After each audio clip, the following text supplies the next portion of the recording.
Oi, pais amados, que alegria muito grande. Bom, eu sou o Bispo Alexandre Metelo, da Igreja Batista Renovada Monte Santo, e hoje eu vou gravar esse vídeo Minutinhos com Deus sobre um tema que os nossos ouvintes da rádio, bem como as pessoas que me seguem nas redes sociais, têm me pedido: Bispo Alexandre, grava alguma coisa sobre predestinação, e estão citando inclusive outros teólogos que são defensores assíduos, né, e ávidos com relação à doutrina da predestinação.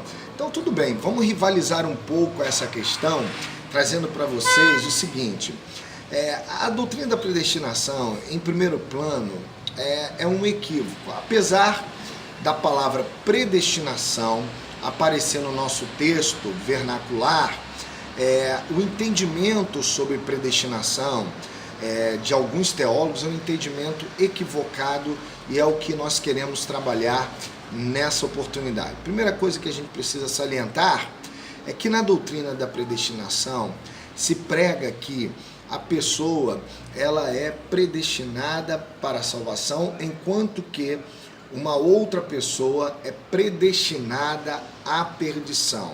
E isso com fulcro lá em Romanos capítulo de número 9. Nós vamos mostrar que é um erro hermenêutico abissal, absurdo.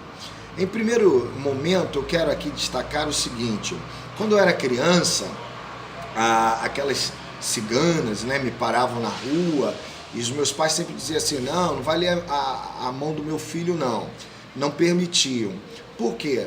Porque elas queriam ler o meu destino. E eu aprendi desde tenra idade que acreditar em destino já é um absurdo. Imagina, né, acreditar em predestino, né? Predestinação significa exatamente isso, né? Predestino. Então, se já é difícil acreditar em destino, que as pessoas estão etiquetadas, marcadas para um determinado destino, e não há nada que se possa fazer para alterar o destino, que dirá a predestinação, que é na verdade um destino antecipado, né? Então já é descabido por aí. Com relação à questão da tradução, a exegese textual, a gente vê um outro absurdo, porque essa palavra predestinação advém do vocábulo proorizo do grego, que significa projetar. Então, por aí a gente começa. Proorizo é projetar. Eu creio no projeto da salvação. Todavia, eu não acredito num projeto de salvação para um grupo e um projeto de perdição para outro grupo. Ainda neste passo, é bom lembrar que lá em Romanos capítulo 9, onde os defensores da predestinação extraem o entendimento deles a respeito do tema, eles vão falar que Deus fez vasos para a honra e vasos para a desonra. Primeiro, se esquece que aquele texto é um texto endereçado ao povo judeu. Num olhar superficial, numa análise perfunctória, se percebe que o apóstolo Paulo está tratando de um tema voltado para o povo judeu, falando do povo judeu como um povo escolhido para ser guardião da revelação divina.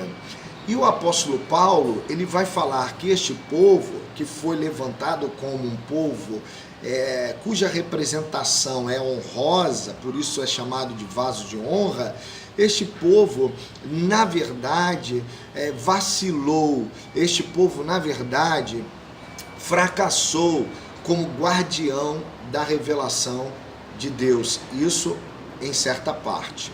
Agora, vale destacar que quando a palavra de Deus vai falar a respeito do vaso de desonra, diz que o vaso de desonra, que é o povo gentio, né, esse esgrimando aí com o povo judeu na matéria soteriológica, na doutrina da salvação, este povo que era um povo de desonra, pagão, descrente, chafurdado no pecado, no erro, na ignorância espiritual, este povo depois se tornou o vaso de misericórdia, um povo que ficou toldado pela misericórdia de Deus.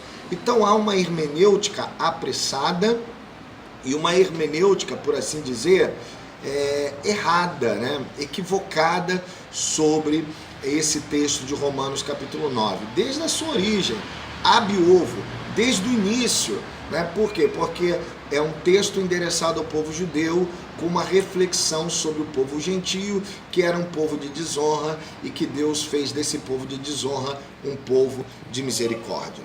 Uma outra coisa que eu quero aqui também apresentar é que quando você acredita na doutrina da predestinação, você deixa de crer na doutrina do livre-arbítrio.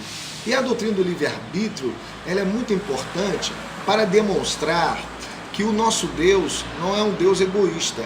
Já pensou se você acreditasse num Deus que robotiza a sua criação, que dá à sua criação todo um caminho já pré-determinado, pré-estabelecido, e que esse caminho não há que se possa fazer dentro desse caminho, porque Deus já determinou algo e aquele algo terá que ser do jeito que Deus determinou. Isso demonstraria Deus não como ser amoroso, mas tirânico, certo?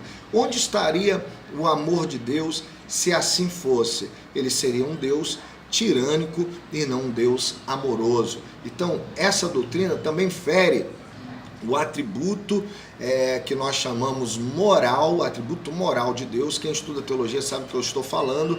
Existem atributos espirituais e atributos morais. E o amor é um atributo moral de Deus. E estaria ferindo de morte o entendimento do atributo moral do amor. Deus é amor, né? É uma teopatia de acordo com a teologia neotestamentária, não é isso? Outra coisa importante é que isso também, a doutrina da predestinação, obviamente no sentido que é dado a ela por alguns teólogos, estaria ferindo o que nós chamamos de tripé da doutrina soteriológica. Que tripé é esse? Fé, arrependimento e confissão.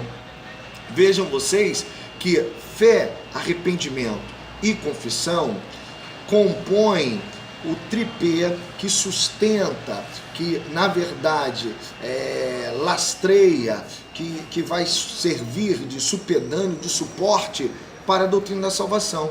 Quando eu conheço Jesus Cristo como meu Salvador, em primeiro momento eu tenho que me arrepender dos meus pecados. E a gente sabe muito bem que arrepender significa não repetir a queda, porque o prefixo a significa negação, repetição, e pender significa cair. Então o arrependido é aquele que não repete a queda. Já no grego, né, o arrependido é aquele que experimenta a metanoia, metanous, que significa transformação de mente. Então uma pessoa arrependida tem a sua mente transformada, e ela vai ter essa mente transformada por uma disposição, por uma vontade. Se a pessoa fosse predestinada, ela não poderia manifestar a vontade, porque a vontade não lograria êxito, não teria efeito algum. Mas o equívoco da doutrina da predestinação. O outro equívoco se refere à fé. Por que crer quando, na verdade, o nosso crer não estará alterando o estado de coisas ou o nosso destino? Seria dispensável, absolutamente dispensável, o crer nesse diapasão. Outra coisa importante é a confissão. No original grego, confissão vem de homologia, que é uma palavra muito própria para os juristas, para os operadores de direito, que significa confirmação. Quando um advogado, por exemplo, ajuiza uma ação, afora uma ação, e então ele está diante do juiz leigo, aquela decisão do juiz leigo precisa ser homologada pelo juiz togado, que significa confirmada pelo juiz togado. Então, homologia significa a confirmação diária da sua escolha, do seu desejo de fato estar em Deus. Então, é bom lembrar que a nossa conversão é uma relação dipleúrica. ou seja, uma união de duas vontades. Eu vou aprofundar esse tema no próximo vídeo e eu convido você a chamar os seus amigos, porque nós vamos aprofundar essa questão. Que Deus te abençoe. Oi, paz!